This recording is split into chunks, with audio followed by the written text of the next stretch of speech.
ধরুন আজ রাতে বাংলাদেশ সরকার সিদ্ধান্ত নিল বাংলাদেশ আর ডলারে তেল কিনবে না, নিজেদের মুদ্রায় কিনবে। তাহলে কি হবে একবার ভেবে দেখেছেন? কাল সকালে পুরো অর্থনীতি থমকে যাবে, বিদেশি বিনিয়োগকারীরা দৌড় দেবে, আমদানি বন্ধ হবে, জ্বালানি সংকট শুরু হবে। এটা শুধু বাংলাদেশের জন্য না, পৃথিবীর যে কোনো দেশের জন্যই একই কথা প্রযোজ্য। কিন্তু কেন? এই পৃথিবীতে এমন একটি মুদ্রা আছে যেটা ছাড়া আন্তর্জাতিক বাণিজ্য কার্যত অচল। সেই মুদ্রার নাম মার্কিন ডলার। কিন্তু প্রশ্ন হলো, এই ক্ষমতা কি স্বাভাবিকভাবে এসেছে, নাকি এর পেছনে আসে কূটনীতির এক নিখুঁত নির্মম খেলা? চলুন আজ সেই গল্পটাই জেনে নেওয়া যাক।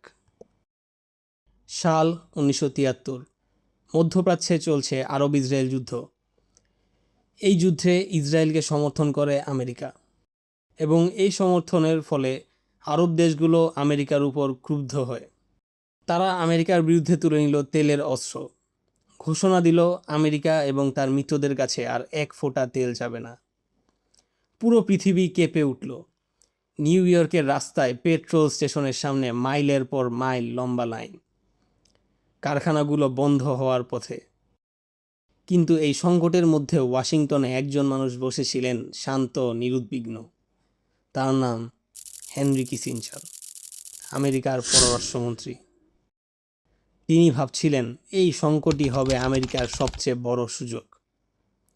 এই গল্পটি একটি মুদ্রার গল্প, একটি চুক্তির গল্প, এবং এমন একটি ব্যবস্থার গল্প যা আজও পৃথিবীর প্রতিটি দেশকে প্রতিটি মুহূর্তে ডলারের মুখাপেক্ষী করে রেখেছে।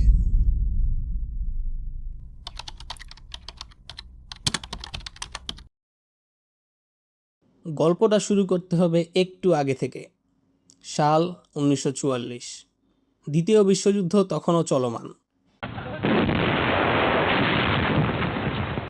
কিন্তু মিত্রশক্তির দেশগুলো ইতিমধ্যে বুঝে গেছে যুদ্ধের পর পৃথিবীটা আর আগের মতো থাকবে না। যুদ্ধের পর আসবে পুনর্গঠন, এবং এর জন্য দরকার একটি স্থিতিশীল আর্থিক ব্যবস্থা। জুলাই 1944। আমেরিকার নিউ হ্যাম্পশায়ার অঙ্গরাজ্যের একটি ছোট পর্বতী শহরে একটি সম্মেলন বসল। শহরের নাম ব্রেটন উডস। 44টি দেশের প্রতিনিধিরা এসেছিলেন এই সম্মেলনে। তাদের লক্ষ্য ছিল একটাই, যুদ্ধপরবর্তী বিশ্বের জন্য একটি নতুন আন্তর্জাতিক মুদ্রা ব্যবস্থা তৈরি করা। এর আগের দশকগুলোতে প্রতিটি দেশ নিজের মুদ্রার দাম কৃত্রিমভাবে কমিয়ে রপ্তানি বাড়াতে চেয়েছিল, আর সেই প্রতিযোগিতা মিলে গ্রেট ডিপ্রেশনকে আরও ভয়ানক করে তুলেছিল। তাই সেই ভুল আর করা যাবে না। সেই সম্মেলনে দুটি পক্ষ ছিল। একদিকে ব্রিটিশ অর্থনীতিবিদ জন মেনার্ড কেইন্স, যিনি চেয়েছিলেন একটি নিরপেক্ষ আন্তর্জাতিক মুদ্রা তৈরি হোক যা কোনো একটি দেশের নিয়ন্ত্রণে থাকবে না। অন্যদিকে আমেরিকান প্রতিনিধি হ্যারি ডেক্সটার হোয়াইট, যিনি চাইলেন মার্কিন ডলারকেই বিশ্বের কেন্দ্রীয় মুদ্রা করা হোক। কেইন্সের প্রস্তাব হেরে গেল, কারণ সেদিনের বাস্তবতা অনুযায়ী পৃথিবীর সবচেয়ে শক্তিশালী দেশটির যুক্তি উপেক্ষা করা সম্ভব ছিল না। সেই সম্মেলনে সিদ্ধান্ত হলো মার্কিন ডলারের মান সোনার সাথে নির্ধারিত হবে, আর বাকি সব দেশের মুদ্রা ডলারের সাথে নির্ধারিত থাকবে। প্রতি আউন্স সোনার বিনিময়ে $35 এই হার বেঁধে দেওয়া হলো, এবং প্রতিটি দেশ তাদের মুদ্রাকে ডলারের সাথে মাত্র 1% তফাতের মধ্যে রাখতে বাধ্য থাকবে। এর মানে কি? এর মানে হলো, আপনি যদি জাপানি হন, আপনার ইয়েনের দাম নির্ভর করছে ডলারের উপর। আপনি যদি ভারতীয় হন, আপনার রুপির দাম নির্ভর করছে ডলারের উপর, এবং ডলারের দাম নির্ভর করছে সোনার উপর। তার মানে পুরো বিশ্বের মুদ্রা ব্যবস্থা এসে দাঁড়ালো একটি মুদ্রার উপর। এই চুক্তির ফলে আরও দুটি প্রতিষ্ঠান জন্ম নিল, ইন্টারন্যাশনাল মনিটারি ফান্ড বা IMF এবং ওয়ার্ল্ড ব্যাংক। এ দুটি প্রতিষ্ঠান আজও বিশ্ব অর্থনীতির অন্যতম নিয়ন্ত্রক। কিন্তু কেন আমেরিকাকে এই ভূমিকায় মেনে নেওয়া হলো? সেই সময় পৃথিবীর মোট সোনা মজুদের প্রায় 80% ছিল আমেরিকার কেন্দ্রীয় ব্যাংকের ভল্টে। ইউরোপ তখন যুদ্ধে ছাই, ব্রিটেন ঋণে ডুবে আছে। আমেরিকাই একমাত্র দেশ যে যুদ্ধের সময় কারখানা চালু রেখেছিল, সোনা পাঠিয়েছিল এবং অন্যদের অর্থায়ন করেছিল। তাই বিশ্বকে বলা হলো, তোমরা সোনার পরিবর্তে ডলার ধরে রাখো, প্রয়োজনে ডলার দিলে আমরা সোনা দেব। এটা ছিল এক ধরনের প্রতিশ্রুতি, এবং এই প্রতিশ্রুতির উপর ভরসা করে গোটা বিশ্ব ডলারকে তাদের রিজার্ভ মুদ্রা হিসেবে গ্রহণ করল। কিন্তু এই ব্যবস্থায় একটি মৌলিক সমস্যা ছিল, এবং সেই সমস্যার নাম দিয়েছিলেন বেলজিয়ান আমেরিকান অর্থনীতিবিদ রবার্ট টিফরিন। সমস্যাটা হচ্ছে এরকম: বিশ্বের সব দেশ যদি ডলার ধরে রাখতে চায়, তাহলে আমেরিকাকে সেই ডলার সরবরাহ করতে হবে, আর ডলার সরবরাহ করতে গেলে আমেরিকাকে ব্যয় করতে হবে, ঘাটতি চালাতে হবে। কিন্তু যত বেশি ডলার ছাপানো হবে, তত বেশি বাড়তে থাকবে সোনার দাম। এবং একদিন মানুষ প্রশ্ন করবে, এত ডলারের পেছনে সত্যিই কি যথেষ্ট সোনা আছে? এই প্রশ্নটা উঠল, এবং এর উত্তরটা ছিল বিপজ্জনক। ভিয়েতনাম যুদ্ধে আমেরিকার খরচ হয়ে যাচ্ছিল crore crore dollar. President জনসনের great society কর্মসূচিতে সামাজিক ব্যয় বাড়ছে, ডলার ছাপানো হচ্ছে, কিন্তু সোনা বাড়ছে না। সেই সময় ফ্রান্সের প্রেসিডেন্ট দ্য গল বললেন, এই ডলার রেখে কী লাভ, আমরা সোনা চাই। এবং তিনি সত্যিই জাহাজ পাঠিয়ে নিউ ইয়র্ক থেকে ফ্রান্সের সোনা ফিরিয়ে নিলেন। অন্যান্য দেশও একই কাজ শুরু করলো। আস্তে আস্তে আমেরিকার কোষাগার শূন্য হতে থাকলো। 1971 সালে এসে বাস্তবতা স্পষ্ট হয়ে গেল, আমেরিকার কাছে যত ডলার আছে তার সমান সোনা নেই। এভাবে এই ব্যবস্থা আর টেকানো সম্ভব নয়।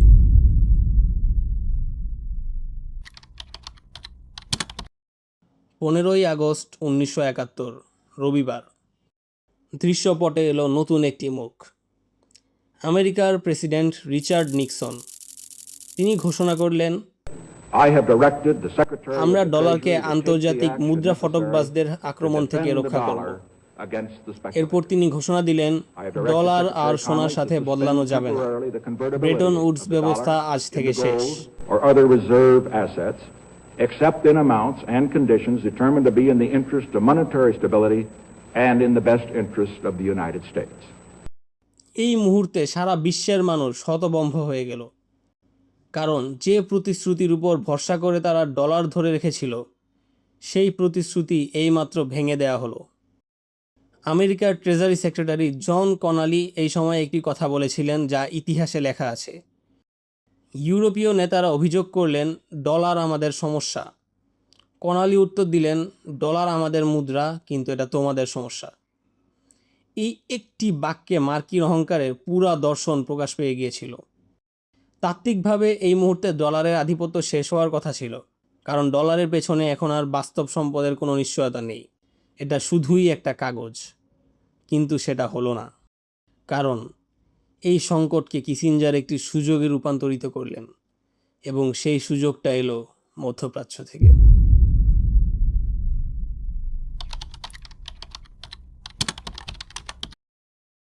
সাল 1973, অক্টোবর মাস। মধ্যপ্রাচ্যে তখন চলছে আরব ইসরায়েল যুদ্ধ। মিশর এবং সিরিয়া মিলে হঠাৎ ইসরায়েলের উপর আক্রমণ চালালো। ইসরায়েল পড়ল বিপদে। আমেরিকা দ্রুত ইসরায়েলকে অস্ত্র ও সামরিক সহায়তা পাঠালো। এতে আমেরিকার উপর ক্রুদ্ধ হলো আরব বিশ্ব। আরব তেল উৎপাদনকারী দেশগুলোর সংগঠন ওপেক ঘোষণা দিল, আমেরিকা এবং তার মিত্রদের কাছে তেল বিক্রি বন্ধ। এই ঘোষণার পর পৃথিবীর প্রতিক্রিয়া ছিল ভয়াবহ। তেলের দাম রাতারাতি কয়েক গুণ বেড়ে গেল। আমেরিকায় পেট্রোলের জন্য মানুষ রাস্তায় ঘন্টার পর ঘন্টা লাইন দিচ্ছে।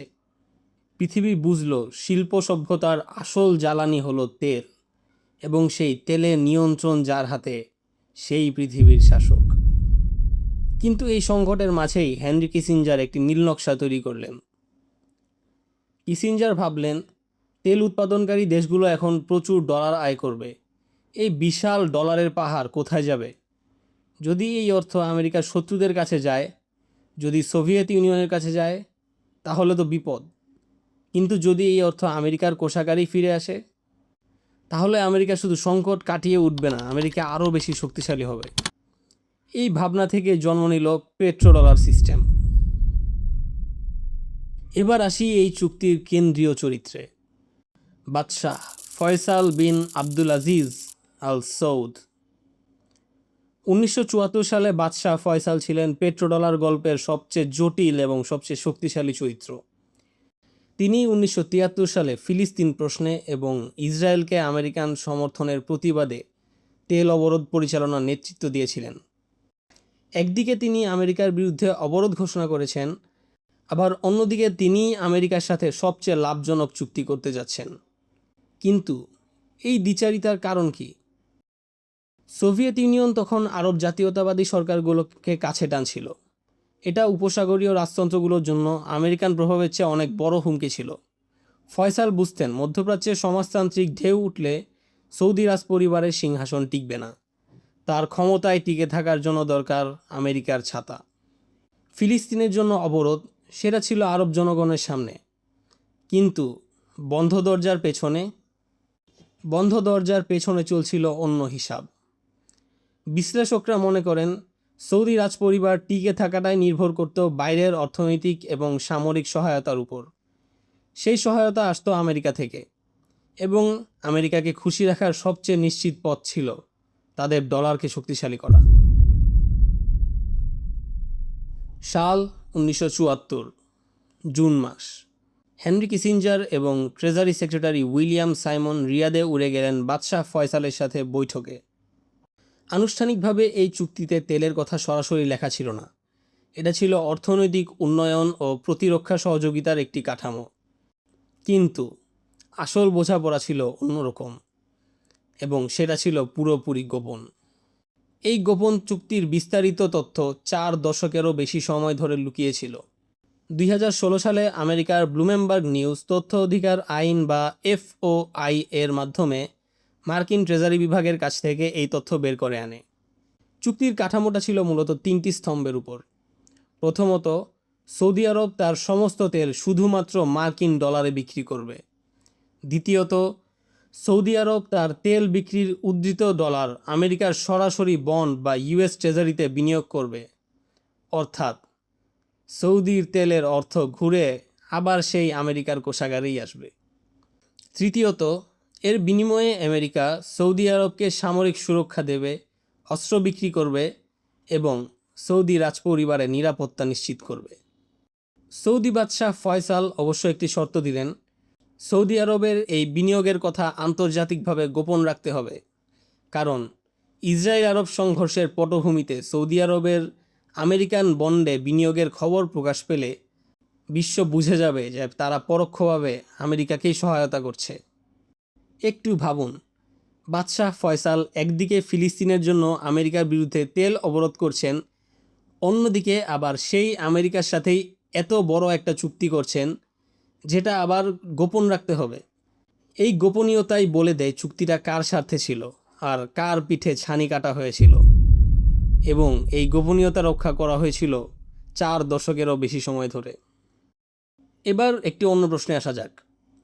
সৌদি আরব এই চুক্তিতে রাজি হয়েছে, কিন্তু ওপেকের বাকি সদস্যরা, ইরান, ইরাক, কুয়েত, সংযুক্ত আরব আমিরাত, তারা কেন এই ব্যবস্থায় যোগ দিল? এখানে আমেরিকার কৌশলটা আরও স্পষ্ট হয়। সৌদি আরব ওপেকের মধ্যে দৃঢ়ভাবে লবিং করতে থাকলো, এবং 1975 সালের শেষ নাগাদ ওপেকের বাকি সব সদস্য দেশ তাদের তেল ডলারে মূল্য নির্ধারণ এবং উদ্ধৃত পেট্রোডলার মার্কিন সরকারি বন্ডে বিনিয়োগে রাজি হলো।